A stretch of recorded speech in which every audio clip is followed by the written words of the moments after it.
Como todo desafio é enfrentado em termos do passado, desafio que é sempre novo, nossa maneira de enfrentá-lo será sempre totalmente inadequada. E daí decorre a contradição, o conflito, a aflição e o sofrimento a que estamos sujeitos.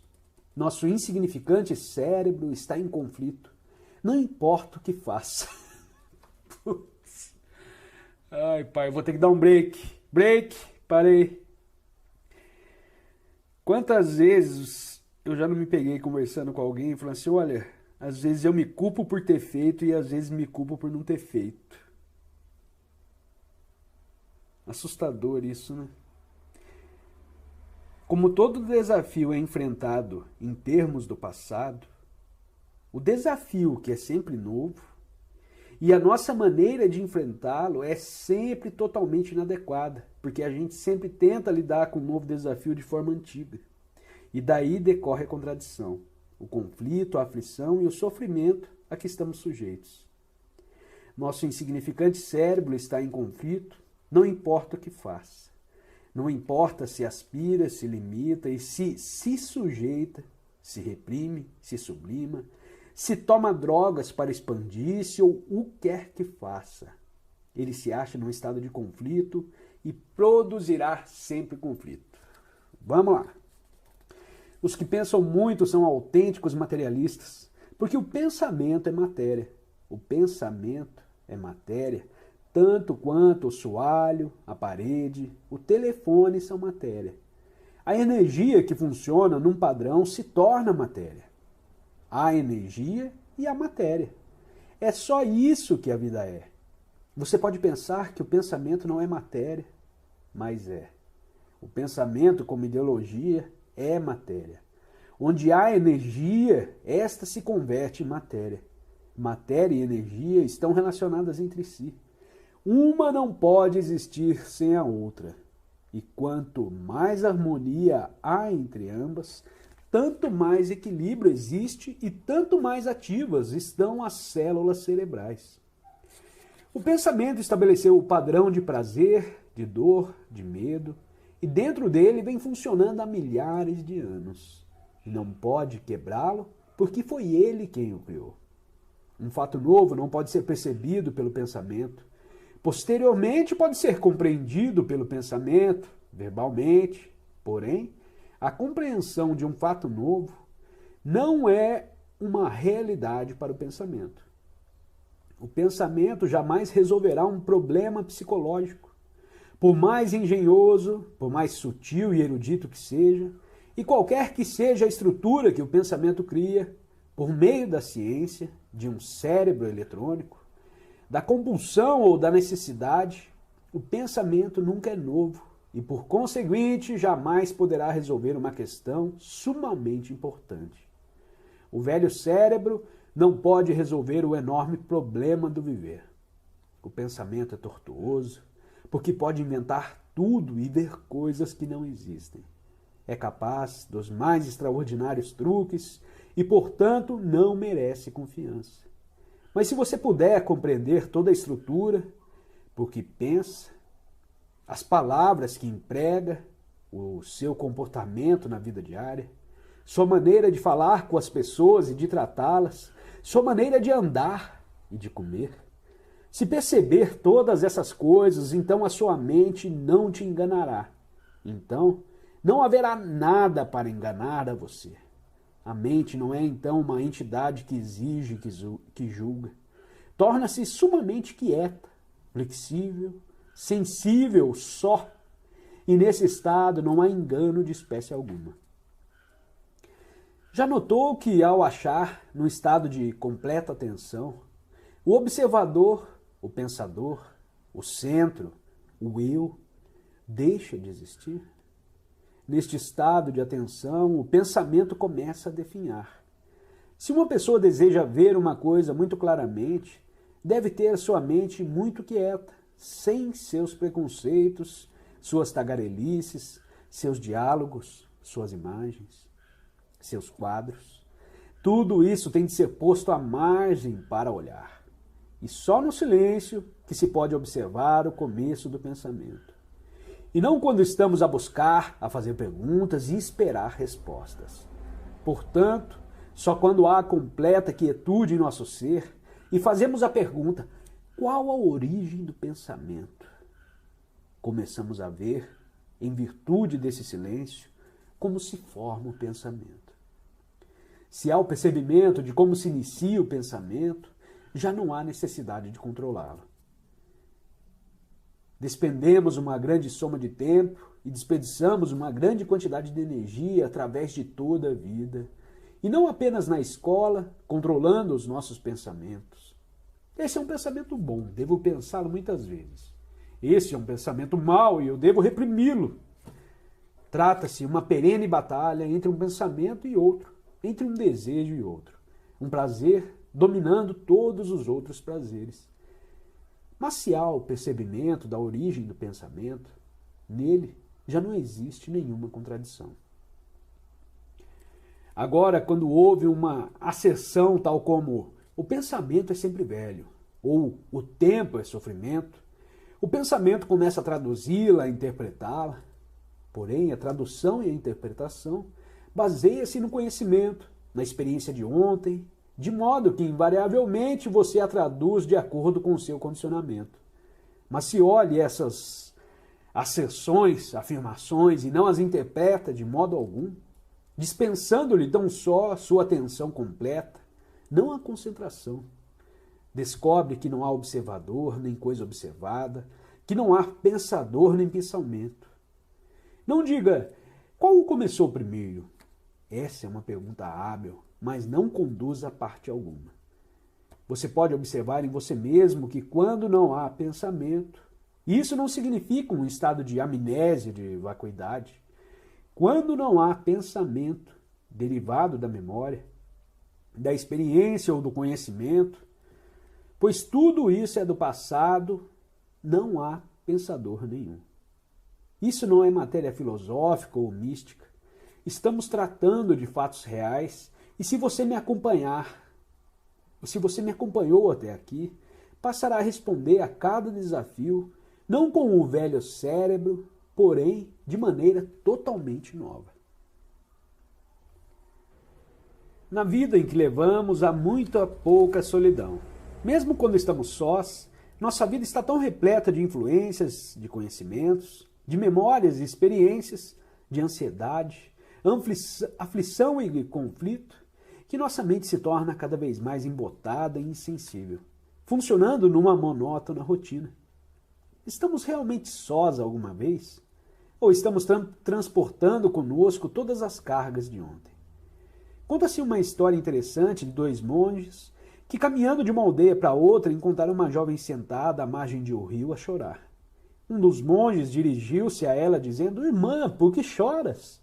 E ela respondeu: "Está vendo aquela casa do outro lado do rio? Eu vim para este lado hoje de manhã cedo e não tive dificuldade em vadear o rio. Mas agora ele engrossou e não posso voltar, não há nenhum barco." "Oh", diz o monge, "isso não é problema." E levantou nos braços a jovem e atravessou o rio, deixando-a na outra margem. E os dois monges prosseguem juntos a jornada. Passadas algumas horas, diz o outro monge: "Irmão, nós fizemos o voto de nunca tocar numa mulher. O que fizeste é um horrível pecado. Não sentiste prazer, uma sensação extraordinária ao tocar uma mulher?" E o outro monge responde: "Eu a deixei para trás há 2 horas. Tu ainda a está carregando, não é verdade?" Isso é o que fazemos. Carregamos nossos fardos a todas as horas. Nunca morremos para eles e nunca os deixamos para trás. É só quando dispensamos a um problema toda a nossa atenção e o resolvemos imediatamente, sem o transportarmos para o dia seguinte, o minuto seguinte, é só então que há solidão. Então, ainda que estejamos numa casa cheia de gente ou viajando num ônibus, temos solidão. E essa solidão denota uma mente nova, uma mente inocente. Ter silêncio e espaço interior é muito importante porque implica liberdade para existir, mover-se, atuar, voar. Afinal de contas, a bondade só pode florescer onde há espaço. Assim como a virtude só pode medrar quando há liberdade. Podemos ter liberdade política, mas interiormente não somos livres. E por conseguinte, não há espaço. Nenhuma virtude, nenhuma qualidade valiosa pode funcionar ou medrar sem esse vasto espaço interior.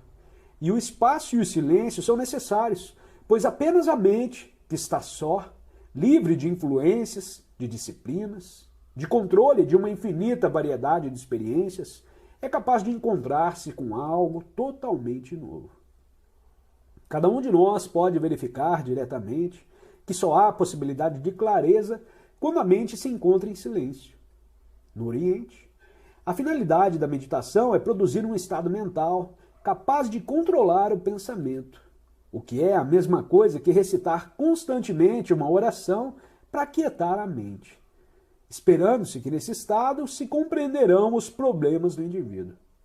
Mas a menos que sejam lançadas as bases, ou seja, que se esteja livre do medo, livre do sofrimento, da ansiedade, de todas as armadilhas que armamos para nós mesmos, não vejo possibilidade da mente ficar realmente quieta. Essa é uma das coisas mais difíceis de transmitir. A comunicação entre nós requer não só que compreenda as palavras que estou empregando, mas também que ambas as partes, você e eu, estejamos tensas ao mesmo tempo, nenhum momento mais cedo ou mais tarde, e sejam capazes de encontrar-se no mesmo nível. Essa comunicação não é possível quando está interpretando o que está lendo de acordo com seus próprios conhecimentos, seu próprio prazer ou suas próprias opiniões, ou quando está fazendo um tremendo esforço para compreender. Um dos piores tropeços da vida, me parece, é essa luta constante para alcançar, conseguir e adquirir. Desde a infância somos educados para adquirir e realizar. As próprias células cerebrais criam e exigem esse padrão de realização, a fim de terem segurança física, mas a segurança psicológica não se encontra no campo da realização. Exigimos segurança em todas as nossas relações, atitudes e atividades, mas como já vimos, não existe realmente essa coisa chamada segurança.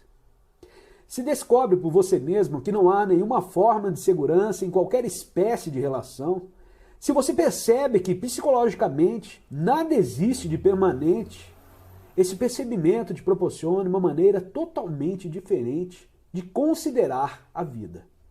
É essencial, naturalmente, a segurança exterior, como um teto, roupa, comida, mas essa segurança exterior é destruída pela exigência de segurança psicológica. O espaço e o silêncio são necessários para ultrapassarmos as limitações da consciência. Mas como pode ficar quieto uma mente que está perenemente ativa em seu próprio interesse? Podemos discipliná-la, controlá-la, moldá-la, mas essa tortura não torna a mente quieta, só a torna embotada. Evidentemente, o mero cultivo do ideal de ter uma mente quieta é sem valor, porque quanto mais a forçamos, mais estreita e estagnada ela se torna. Qualquer forma de controle, tal como a repressão, só produz mais conflito. Assim, o controle e a disciplina exterior não constituem o caminho correto e tampouco têm algum valor numa vida não disciplinada. A vida de quase todos nós é exteriormente disciplinada pelas exigências da sociedade, pela família, por nosso próprio sofrimento, nossa própria experiência, pelo ajustamento a certos padrões ideológicos ou fatuais. E essa forma de disciplina é a coisa mais maléfica que existe. A disciplina deve ser sem controle, sem repressão, sem nenhuma forma de medo. Como pode nascer essa disciplina? Não é, em primeiro, disciplina, depois liberdade. A liberdade está bem no começo e não no fim. Compreender essa liberdade, que significa estar livre do ajustamento que a disciplina impõe, é disciplina. O próprio ato de aprender a disciplina, aliás, a própria raiz da palavra disciplina significa aprender, o próprio aprendizado transforma-se em clareza. A compreensão de toda a natureza e estrutura do controle, da repressão e da complacência requer atenção. Não é necessário impor disciplina para estudar, pois já o ato de estudar cria sua própria disciplina, sem repressão de espécie alguma. Para rejeitarmos a autoridade